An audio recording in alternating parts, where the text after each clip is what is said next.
Lagache, bonjour. Bonjour. Bienvenue au Buzz Media Orange Le Figaro. Vous êtes journaliste depuis 2003, rédacteur en chef et présentateur un dimanche soir sur deux sur M6 du magazine Capital, bien connu, qui évolue donc puisque vous venez nous parler de Capital Terre. Deuxième numéro, diffusé, c'est le chiffre du jour, le mercredi 16 février. Un magazine dans lequel vous abordez les thématiques économiques de Capital, mais sous un angle écologique. Et plus précisément, demain, vous abordez les dangers de la surconsommation sur la planète. Alors ce projet, il part de quoi? Il part du constat qu'aujourd'hui, l'écologie, c'est devenu grand public, c'est à la mode?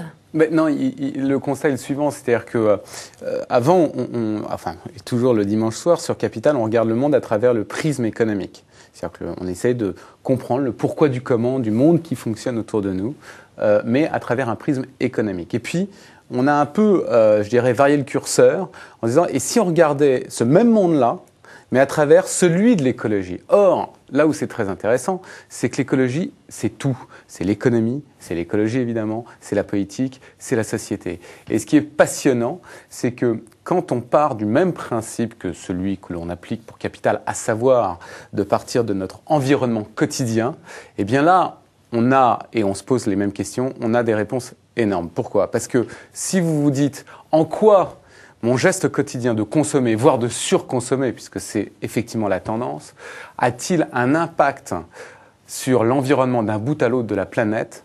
Vous allez découvrir le monde sous une toute autre forme. Et cet angle-là, il a été choisi pour se différencier des autres émissions écologiques qui foisonnent sur à la télé. On ne s'est pas vraiment posé la question en fonction des autres émissions. On est parti de notre propre envie et de notre propre curiosité qui est toujours la même, qui est de s'interroger sur le monde à travers notre propre quotidien. Et finalement, ce qui nous a intéressés, c'est de se dire, par exemple, aujourd'hui, le constat, c'est que vous et moi, sur les vêtements, par exemple, 80% de ce que l'on achète est en coton. D'accord ? Or, il faut savoir que, pour fabriquer 1 kilo de coton, il faut 11 000 litres d'eau. 11 000 litres d'eau, c'est l'équivalent, pour vous donner une idée, de la consommation en eau d'un Français pendant 3 mois. Donc, qu'est-ce que ça veut dire? Ça veut dire que quand, on consomme, comme on consomme, avec un système de renouvellement des modes toutes les 6 semaines, là où c'était 2 ou 3 fois par an, avec des prix qui sont toujours plus bas, ça a des conséquences environnementales qui sont colossales, mais aussi des conséquences économiques et des conséquences sociales d'un bout à l'autre de la planète. D'accord. Alors pour cette émission, vous avez fait le choix d'aller vous-même sur le terrain. Pourquoi ce choix? C'était une envie de refaire du reportage?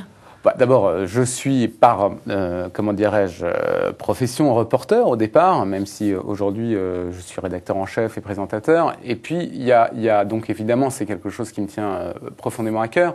Mais il y a un autre aspect, c'est que on a considéré avec Jean-Bernard Schmitt et Emmanuel Leclerc, avec qui on a conçu cette série de magazines et de documentaires, on s'est dit c'est quand même le meilleur moyen pour emmener avec nous le téléspectateur en enquête. On part d'une question qui est de dire comment est-il possible aujourd'hui de consommer sans piller la planète? Cette question, on se dit, on va emmener le téléspectateur avec nous en enquête. Cette enquête démarre au cœur de Paris, dans les grands magasins, et ça se termine au fin fond du Congo, dans les mines d'étain, dans la région du Kivu qui est en guerre civile, et on passe par la Chine du Nord, on repart en Europe, etc. Et on se dit, si on peut emmener avec nous le téléspectateur au bout du monde pour lui faire prendre conscience de ce qui s'y passe, ça peut être très intéressant.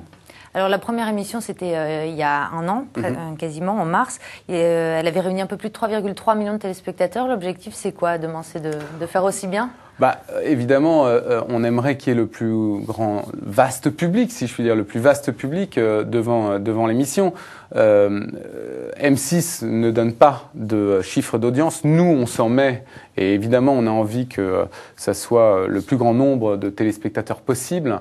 Maintenant, évidemment, la case n'est pas évidente. C'est le mercredi. Les gens sont habitués, évidemment, à Capital le dimanche.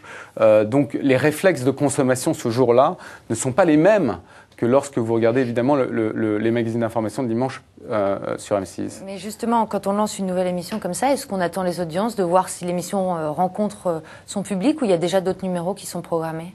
Je dirais que les deux, mon général. On veut d'abord voir les audiences et on anticipe, on l'espère, sur le fait que le public sera au rendez-vous. Parce que on est convaincu que c'est une émission qui peut intéresser beaucoup de monde, qui est une émission qui est importante pour les gens, parce que c'est une émission pour les citoyens aussi, qui est une émission qui pose un regard et des questions sur le monde dans lequel on vit et sur celui qu'on va laisser à nos enfants. Donc pas d'autres émissions programmées pour l'instant? En tout cas, on est déjà en train de travailler sur un autre numéro. Simplement, évidemment, on est très attentif aux audiences. Et ce sera sur quel sujet? C'est encore un peu tôt pour le dire. On aime les surprises à M6. Donc, Guy Lagache, merci. Merci. Et à demain pour un nouveau Buzz Média.